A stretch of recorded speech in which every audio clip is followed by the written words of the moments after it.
This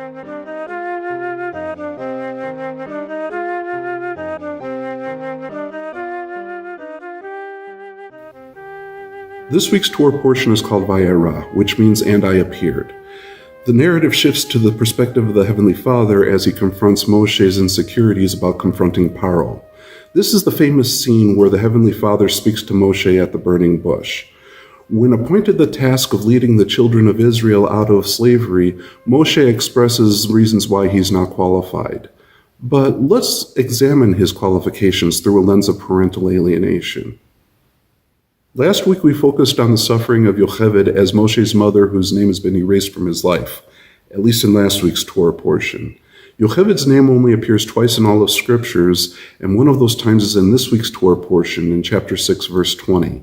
Interestingly, Yocheved's name only appears in context of establishing Moshe's qualifications as the founding father of the nation of Israel.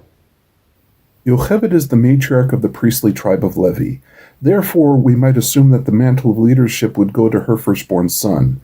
However, Moshe is not her firstborn son, Aharon is.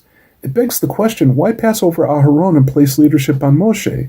Not only is Aharon the firstborn son, he was raised his entire life in the home of his biological parents and always lived among his people, whereas Moshe has had a dysfunctional upbringing as a victim of parental alienation.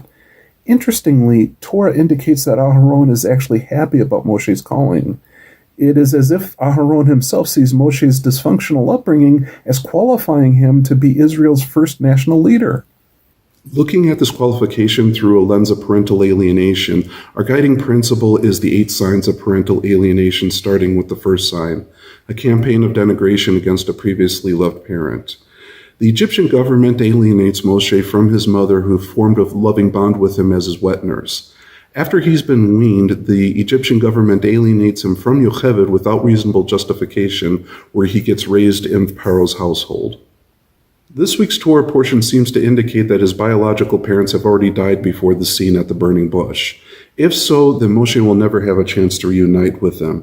He's an adult child of parental alienation who carries around a lifetime of wounds from being alienated from his biological parents. These are wounds that will never be healed for him through reunification therapy. Long-term effects of parental alienation on a child include low self-esteem, high risk of divorce, and difficulty forming bonds with other people, including their own spouses and children. Dr. Amy Baker discusses these effects in her book called Adult Children of Parental Alienation Syndrome: Breaking the Ties That Bind. So far, we see that Moshe struggles with low self-esteem. There may be signs that he also struggles in his relationships with his wife and children, but it's still too early to tell for sure. We'll keep an eye on these relationships. Paro's government is not accountable to anyone, including God. Such a government thinks it's entitled to oppress vulnerable populations under its control. Appealing to such a government to show compassion is very difficult. Unaccountable governments are stubborn and resistant to change, and unfortunately such governments were common in the ancient world. The radical thing about Moshe is that heaven calls on him to set up a new form of government, one that's accountable for its policies. Why Moshe? Because he's an adult child of parental alienation who's been raised in the household of a government that destroys families without any accountability.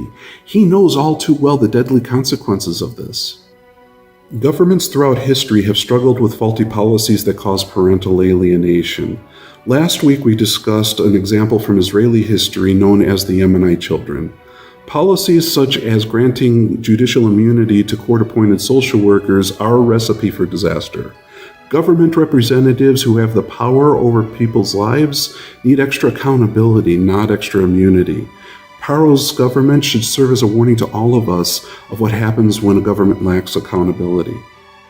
The model of government that Torah offers is one that is accountable to protect the integrity of each household. However, Moshe must first convince Paro to let the people go.